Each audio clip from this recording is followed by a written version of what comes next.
दिल्ली के आरके पुरम इलाके में डबल मर्डर से एक बार फिर से राजधानी में सनसनी फैल गई है। रविवार सुबह 4:30 बजे बदमाशों ने अंबेडकर बस्ती में पैसे के विवाद में दो बहनों को गोली मार दी। घायल बहनों को दिल्ली के एसजी अस्पताल में भर्ती कराया गया, जहां उनकी मौत हो गई। तो इससे एक और जहां लोग दहशत में हैं, अपनी सुरक्षा को लेकर सकते हुए हैं, तो वहीं दूसरी तरफ ऐसी घटनाओं पर ध्यान देने के बजाय, कानून व्यवस्था को ठीक करने के बजाय, अपराधियों पर लगाम लगाने के बजाय एलजी वर्सेस दिल्ली सरकार की लड़ाई हर ओर फिजाओं में सुनाई देती है। इस मामले में भी राजनीति शुरू हो चुकी है, जिस पर सवाल उठना लाजमी है कि क्या इस तरह से लोगों की रक्षा और सुरक्षा के वादों और दावों को पूरा किया जा सकेगा।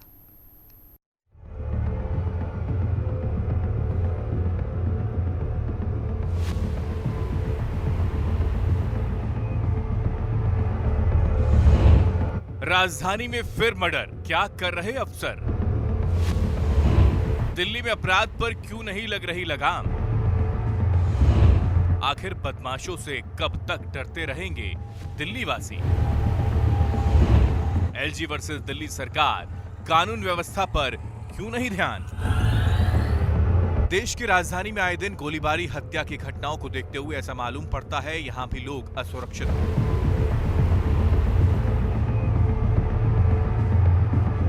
जिस जगह देश के तमाम दिग्गजों का ठिकाना है, हाई टाइट सिक्योरिटी होती है, वहां भी कब किसके साथ अनहोनी हो जाए, कब कोई बदला लेने के लिए घर में घुसकर ताबड़तोड़ गोलियां चला दे, कब कोई अपनी सनक से सरेआम सड़क पर चाकुओं से गोद कर चला जाए और कब आप ऐसी घटना के शिकार हो जाएं, ये कोई नहीं जान सकता। यहाँ लोगों की सुरक्षा पर कम, पावर पर ज्यादा फोकस, वो पावर जिसके लिए लंबे वक्त से लड़ाई लड़ी जा रही है। लेकिन इन सब में राजनेता जिनके लिए पावर का इस्तेमाल करना चाहते हैं, असल में उन्हें ही भूल कर बैठे हुए हैं। तभी तो राजधानी दिल्ली में खून खराबे से लोग परेशान हैं और राजनीति चरम पर। दिल्ली के आरके पुरम इलाके में फायरिंग की घटना सामने आई। इस गोलीबारी में दो महिलाओं को गोली लग गई। वहीं अस्पताल में इलाज के दौरान दोनों महिलाओं की मौत हो गई।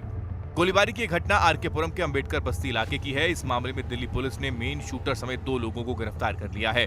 आरोप है कि इन्हीं ने गोली चलाई थी। थाने में एक पीसीआर कॉल मिली है गोली चलने की। तो मौके पर लोकल स्टाफ पहुंचे थे, वहाँ दो महिला की गोली चली है। जो इंजर्ड महिला को हॉस्पिटल में शिफ्ट किया गया, और जब हॉस्पिटल में भी हमें इनकी फैमिली से बात करने और कंप्लेंट लेने के बाद हमको पता चला क्या इशू है। इस मामले में हमने अभी तक 3 लोगों को अरेस्ट कर लिया है, अर्जुन, एक माइकल और एक देव। बाकी फर्दर इन्वेस्टिगेशन जारी है। जानकारी के मुताबिक साउथ वेस्ट दिल्ली के आरके पुरम में दो गुटों में विवाद के बाद शनिवार की देर रात फायरिंग हुई। फायरिंग की इस घटना का वीडियो भी सामने आया, जिसमें देखा जा सकता है कि किस तरह से फायरिंग पर फायरिंग दबंग कर रहे हैं और घटना स्थल पर चीख पुकार मची है।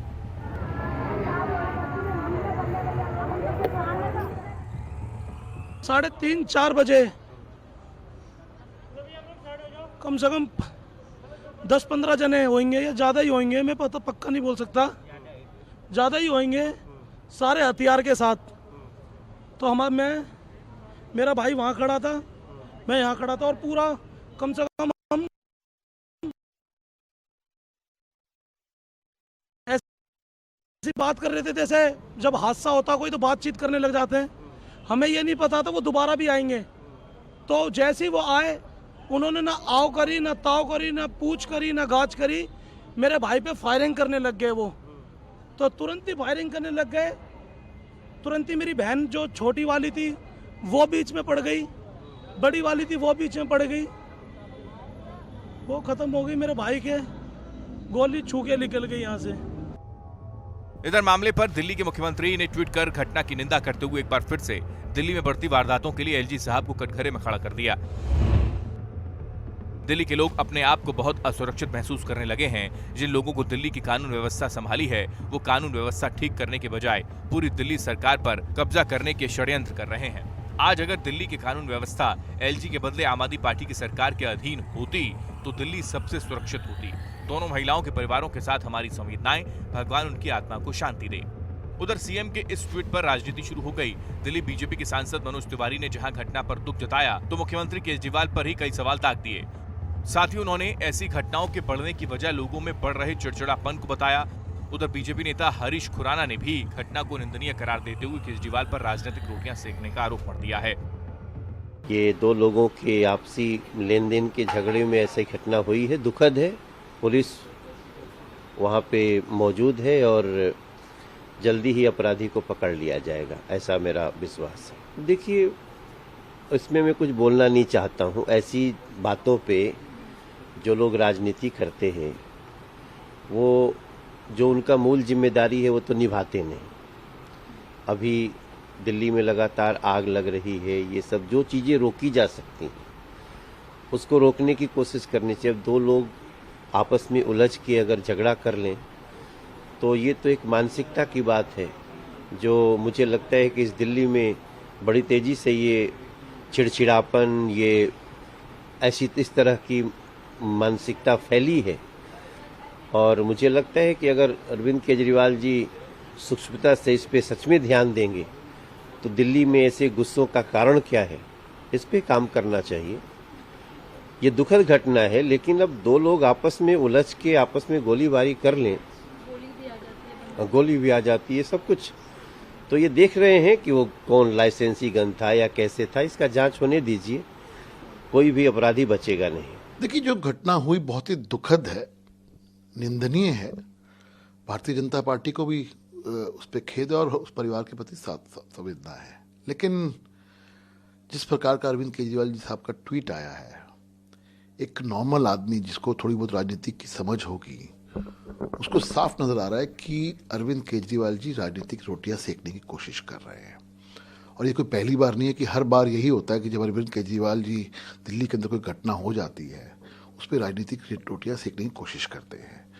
ये घटना हुई, दुखद है, लेकिन जो प्राथमिक सूचना आ रही है कि वो आपस का इनका कोई झगड़ा था, पैसे का लेन देन था, इस वजह से वो हत्या हुई है। जल्द से जल्द पुलिस कार्रवाई करेगी, मुझे लगता है, उम्मीद करता हूँ, और तुरंत गिरफ्तारी होगी।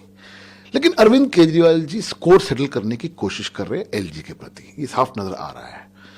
जो उनकी कुंठा है एलजी साहब के प्रति, वो साफ नजर आ रहा है कि कहीं ना कहीं वो पुरानी जो उनकी जो खुंदक है वो कहीं ना कहीं हर मामले में निकालने की कोशिश करते हैं। मुझे लगता है कि अरविंद केजरीवाल साहब को भी जवाबदेही ये बनती है कि पुलिस कमिश्नर से वो कितनी बार मीटिंग करी, जरा बता दें। उधर बीजेपी की तरफ से बयान सामने आने के बाद आपके खेमे से एक के बाद एक सवालों के बाण छोड़े जाने लगे हैं। आप सांसद संजय सिंह ने जहां डबल मर्डर पर प्रधानमंत्री नरेंद्र मोदी, गृह मंत्री अमित शाह और दिल्ली के एलजी पर सवाल खड़े किए, तो वहीं उन्होंने एलजी को नफरत की फैक्ट्री का प्रोडक्ट बता दिया।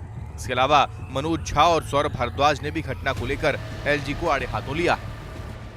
आप सबसे कुछ छुपा नहीं है। कभी कई किलोमीटर तक एक बेटी को घसीट के मार दिया जाता है, कभी एक बेटी को चाकुओं से गोद के मार दिया जाता है, लगातार कई चाकुओं से गोद गोद के उसको मार दिया जाता है। कभी एक बेटी को काट काट कर अलग अलग जगहों पर उसका शव फेंका जाता है, उसके टुकड़े फेंके जाते हैं।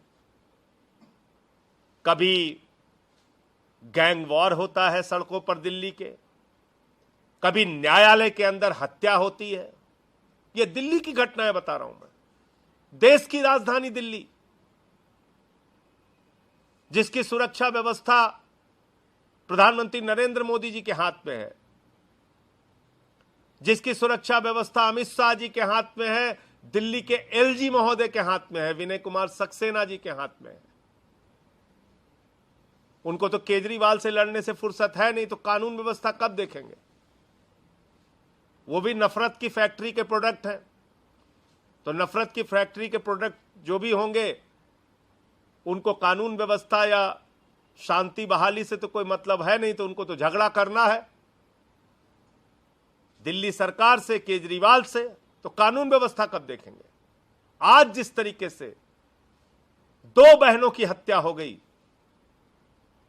सुबह सुबह गोली मार के हत्या हो गई, ये फिर से एक बार दिखाता है कि दिल्ली विनय कुमार सक्सेना के एलजी रहते हुए, अमित शाह के गृह मंत्री रहते हुए सुरक्षित नहीं है। महिलाओं के लिए सुरक्षित नहीं है, आम आदमी के लिए सुरक्षित नहीं है, न्यायालय तक सुरक्षित नहीं है। कहाँ गृह मंत्रालय? दिल्ली पुलिस तो सीधे केंद्र के अधीन है ना जी। क्या जवाब देंगे आप? ये तौर तरीके हैं और उस पर पीठ थपथपा रहे हैं हमने सड़कें महफूज कर दी, मणिपुर पर तो चुप्पी ही है। ये तो दिल्ली आपकी सरकार के नाक के नीचे हो रहा है। कुछ तो संवेदना हो, कुछ तो कार्यशैली में परिवर्तन करिए। यह रेटोरिकल अंदाज में सिर्फ बड़ी बड़ी बातें हेडलाइन मैनेजमेंट की तरह होगी तो जाहिर तौर पर आप कभी भी भरोसा नहीं दिलवा पाएंगे, आप नाकामयाब रहे। एक साल में जितनी हालत दिल्ली की कानून व्यवस्था की खराब मैं देख रहा हूं, ऐसा दिल्ली में कभी नहीं था। तिहाड़ जेल के अंदर खुलेआम हत्या हो रही है, कोर्ट के अंदर घुस के हत्या हो रही है, वकील बाहर निकल रहा है उसकी हत्या हो रही है, महिला अपनी बेटी के साथ कोठियों में रहती है, उसको मार मार के उसकी हत्या कर दी जाती है। आज आर के पुरम के अंदर 2 बहनों की हत्या की बात सामने आ रही है। खुल्लम खुल्ला गैंग वॉर दिल्ली के अंदर हो रही हैं। रेप, बलात्कार, छेड़छाड़ तो आप महिलाओं से पूछिए, दिल्ली की सड़कों पे आम है। कोई महिला आज अपने कान के बुंदे पहन के नहीं जा सकती, हाथ में महंगा मोबाइल लेके सड़क पे नहीं निकल सकती, क्योंकि चेन स्नैचिंग हो जा रही है, मोबाइल स्नैचिंग हो रही है, गाड़ियां घर के बाहर से चोरी हो जा रही हैं। इतनी हालत दिल्ली के अंदर कभी बुरी नहीं थी। कारण ये है कि जो प्राथमिकताएं हैं उपराज्यपाल की। दिल्ली में इस तरह की घटनाएं कोई पहली घटना नहीं। दिल्ली में जून के महीने में फायरिंग की ये दूसरी घटना सामने आ गई। इससे पहले बीते 5 जून को जाफराबाद इलाके में गैंगवार की वजह से अंधाधुंध फायरिंग हुई थी। इस दौरान 4 लोग घायल हुए थे और उस वक्त भी सियासी गलियारों में राजनीतिक गर्माहट तेज हो गई थी। बहरहाल दिल्ली में कानून व्यवस्था की स्थिति क्या है ये किसी से छुपी नहीं, भले ही इसे अलग अलग सियासतदानों की तरफ से अलग अलग तरीके से दिखाने की कोशिश की जा रही हो, लेकिन हकीकत हर किसी को मालूम है। सवाल यही है कि इन सब में दिल्ली की जनता कब तक पिसती रहेगी, खुद को महसूस कर पाएंगे। रिपोर्ट हिंदी खबर।